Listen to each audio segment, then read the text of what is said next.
The black sedan's tires crunched against the gravel driveway as Essie pressed her trembling hands against the tinted window.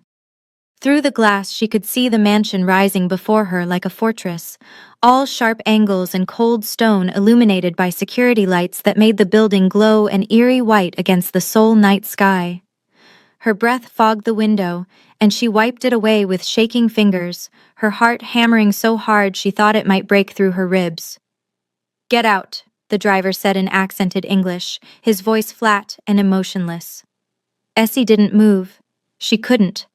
Her 18-year-old body felt frozen, every muscle locked in terror. Just 3 days ago, she'd been in Accra, laughing with her younger sister about university applications, helping her mother sell fabrics at the market. Now she was in South Korea, being delivered like a package to a man she'd never met. The car door opened from the outside, and a hand reached in. Not rough, but firm. Essie found herself pulled onto the driveway, her yellow Ankara dress bright and defiant against the monochrome landscape. The night air bit at her dark skin, so different from Ghana's warm embrace. "Walk," another voice commanded. She turned to see a woman in a sleek black suit, her Korean features sharp and unreadable. Behind her stood 4 men, all wearing identical dark suits, all watching Essie with eyes that revealed nothing. She wanted to run, but where would she go? She didn't speak Korean. She didn't know this city. Her passport had been taken at the airport. The mansion's front door opened before they reached it, and Essie stepped into a world of marble and crystal, of cold perfection that felt more like a museum than a home. Her worn sandals squeaked against the polished floor, the sound echoing in the vast entrance hall. A chandelier hung above her head, its crystals catching the light like tears frozen in time. "This way," the woman said, leading her down a corridor lined with doors. So many doors. Essie counted them as they walked, a nervous habit from childhood. 12 doors before they stopped at the 13th. The woman knocked twice, then opened it without waiting for a response. Inside, a man sat behind an enormous desk. Not the Mafia boss. This man was older, his hair silver, wearing wire-rimmed glasses that caught the light from the desk lamp. A lawyer, Essie's mind supplied, though she didn't know how she knew. "Sit," he said in English, gesturing to a chair across from him. Essie's legs moved on their own, carrying her forward. She sat on the edge of the chair, her back straight, refusing to show how terrified she felt. Her mother's voice echoed in her head. "Hold your head high, Essie. We are descended from queens." The lawyer slid a document across the desk. Even upside down, Essie could see the header, "Marriage Contract." "No," she whispered, the word escaping before she could stop it. "No, there must be some mistake." "There is no mistake," the lawyer said, his voice devoid of sympathy. "Your signature is required by midnight. That gives you," he checked his watch, "approximately 15 minutes. "I don't understand," Essie's voice cracked. "Why me? I'm nobody. I'm just a girl from Accra. My family doesn't have money, we don't have connections, we don't—" "Your family has something far more valuable," the lawyer interrupted. "They have a debt." The word hung in the air like smoke. Debt. Essie thought of her father, dead these past 5 years. What debt could he have left behind that would lead to this? "I want to talk to my mother," she said, proud that her voice didn't shake. "I want to call her, now." The lawyer's expression didn't change. "Your mother is the one who sent you here." The words hit Essie like a physical blow. She gripped the arms of the chair, her knuckles turning lighter against her dark skin. "You're lying." 3 days ago, your mother received a message. The lawyer pulled out his phone, tapped the screen, then turned it to face her. "Would you like to read it?" Essie leaned forward, her eyes scanning the text. The message was short, brutal in its simplicity. "Give us your daughter, or lose everything. Every child, every home, every breath. Choose." "No," Essie breathed. "No, Mama wouldn't." "She chose to save your siblings," the lawyer said, pocketing his phone. "She chose to save herself. She chose to send you here instead of watching her entire family disappear." Tears burned behind Essie's eyes, but she refused to let them fall. Not here. Not in front of these strangers who spoke of her life like it was a transaction. She stared at the contract, the Korean characters swimming before her eyes, meaningless symbols that would chain her to a man she'd never seen. "Who is he?" she asked quietly. "The man I'm supposed to marry?" "Han Ji-won," the lawyer replied, and something flickered across his face. Fear? Respect? The most powerful man in Seoul's underground. The most feared name in Korea's underworld. Essie's hands trembled as she picked up the pen the lawyer offered. The weight of it felt immense, like it was made of lead rather than plastic. "What if I refuse?" "Then your family dies." The lawyer's voice was matter of fact. "Your mother, your sister, your 2 brothers, they will be found in pieces scattered across Accra. That is not a threat, Miss Mensah. That is a promise." The pen tip touched the paper. Essie thought of her sister's laugh, bright and musical. She thought of her brothers, twins who'd just turned 12, who still believed the world was good. She thought of her mother's hands, calloused from work, gentle when they braided Issy's hair. She signed her name. Essie Abena Mensah.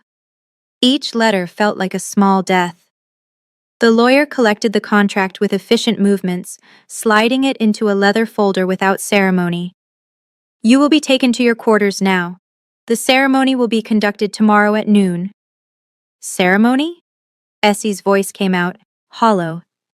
"You mean there's going to be a wedding?" "A formality for legal purposes," the lawyer said, already standing, dismissing her. "The marriage is effective immediately, but Korean law requires documentation. You will comply." The woman in the black suit appeared at the door, as if summoned by invisible signals. She gestured for Essie to follow, and this time Essie's legs felt like they belonged to someone else as she walked back into the corridor. They climbed a grand staircase, the marble cold even through her sandals, past paintings that probably cost more than her family would earn in a lifetime. The woman stopped at a door on the 3rd floor and opened it. "Your room," she said simply. Essie stepped inside, and the door closed behind her with a soft click that sounded like a prison cell locking. The room was larger than her entire home in Accra. A massive bed dominated the space, covered in white silk that looked untouched. Floor-to-ceiling windows revealed the Seoul skyline, a galaxy of lights that should have been beautiful but felt alien and cold. Her single suitcase sat at the foot of the bed, looking pathetic and out of place. She walked to the window and pressed her forehead against the cool glass. Somewhere out there, across an ocean and a continent, her family was sleeping. Did they know what she'd sacrificed? Did her mother cry when she put Issy on that plane? Or had relief been stronger than grief? Sleep didn't come that night. Issy lay on top of the silk covers, still in her Ankara dress, watching the sky shift from black to gray to the pale blue of dawn. At some point, someone knocked and left a tray of food outside her door. She didn't touch it. Her stomach felt like it was filled with stones. The ceremony happened exactly as the lawyer promised. Noon, a small room. No flowers, no music, no celebration. Just papers and signatures, and a man in traditional Korean robes who spoke words Essie didn't understand. And Han Ji-won himself, standing beside her like a statue carved from ice. Essie had expected a monster. The stories about him had filled her sleepless night, whispered by the servants she'd overheard in the hallways. They said he'd killed his first man at 16. They said he controlled half of Seoul's underground economy. They said his enemies disappeared without trace, that he could order death with a single word. But the man standing beside her looked nothing like a monster. He was tall, yes, and his presence filled the room in a way that made everyone else seem smaller. His face was all sharp lines and angles, handsome in a severe way that matched the mansion's cold perfection. His black suit was impeccable, his hair styled with precision. He had to be at least 40, maybe older, though his face showed few lines. When he glanced at her during the ceremony, his eyes were dark and unreadable, revealing nothing. He didn't speak to her. Not once. Not even when the official declared them married, not even when he was supposed to acknowledge his bride.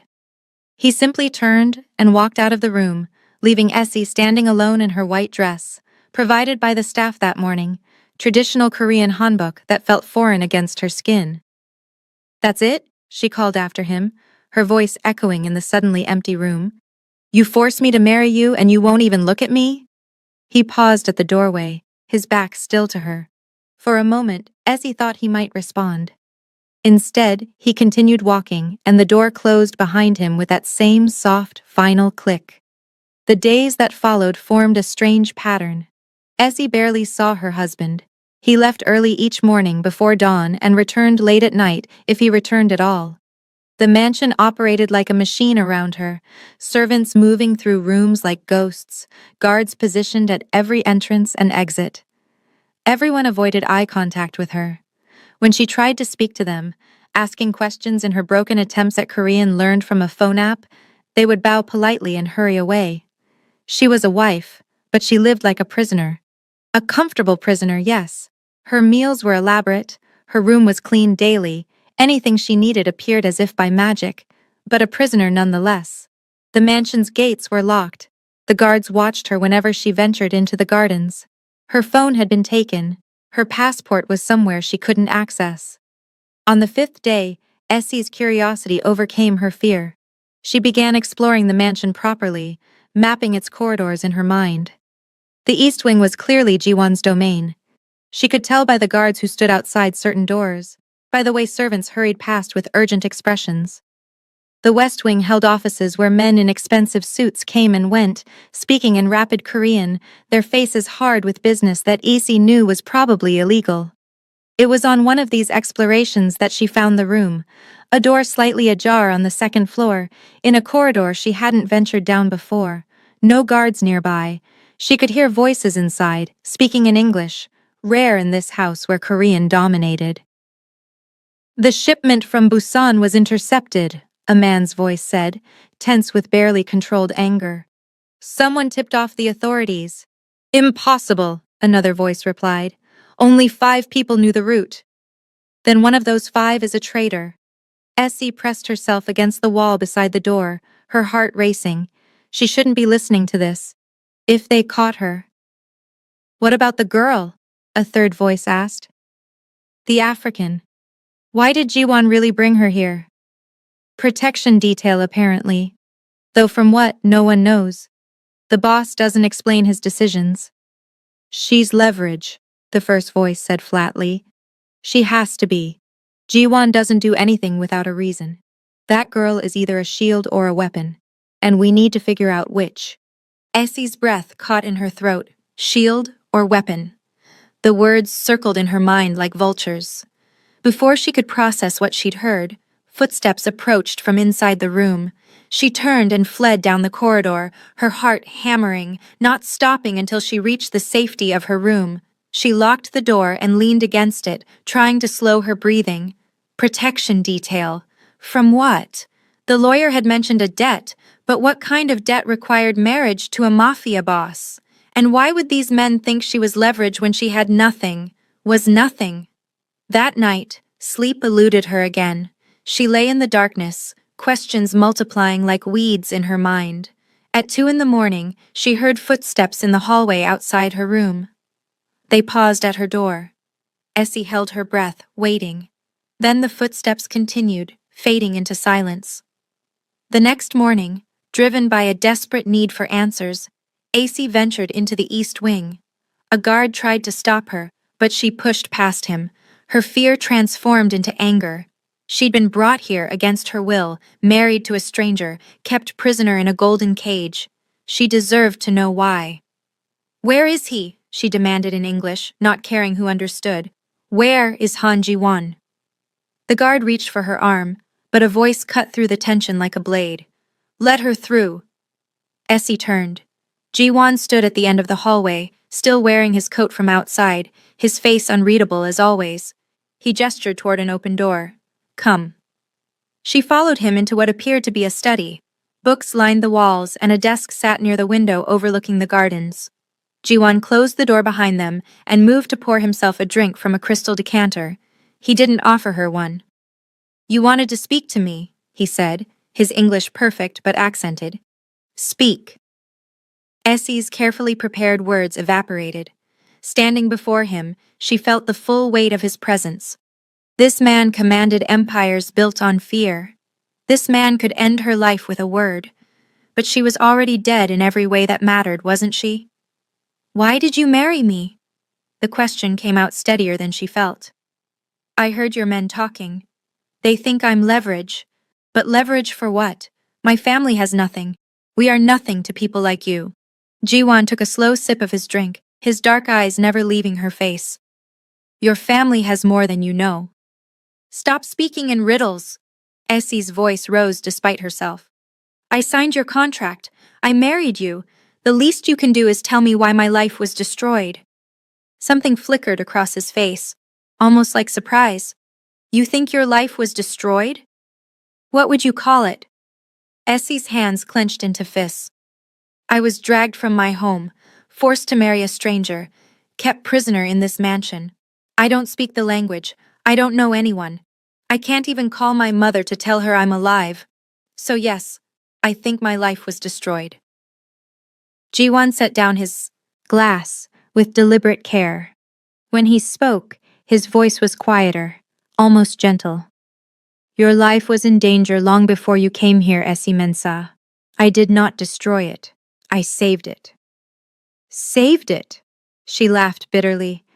By threatening to kill my family if I didn't marry you? I never threatened your family. He moved to the window, his back to her. That threat came from someone else, someone who has been hunting you for 3 years. The words hit her like ice water. What are you talking about?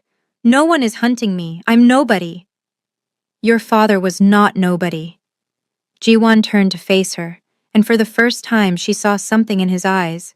Not coldness. Pain. Kofi Mensah saved my life 12 years ago. I was 28, bleeding out in an alley in Lagos after a deal went wrong. Your father found me.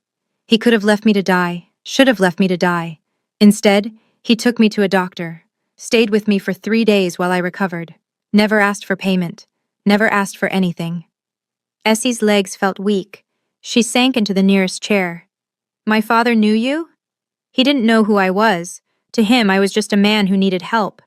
Jiwan's jaw tightened. Before he left, I asked him why. Why save a stranger? He said, because someone's child is dying, and I am a father. I could not live with myself if I walked away. He showed me a photo of his children. 4 of you, smiling at the camera. You were 6 years old. Tears burned in Essie's eyes. That sounded exactly like something her father would say. I told him, if he ever needed anything, to contact me. I gave him a way to reach me. Jiwan pulled something from his desk drawer, a worn photograph. He handed it to Essie. Her hands shook as she took it. There she was, gap-toothed and grinning.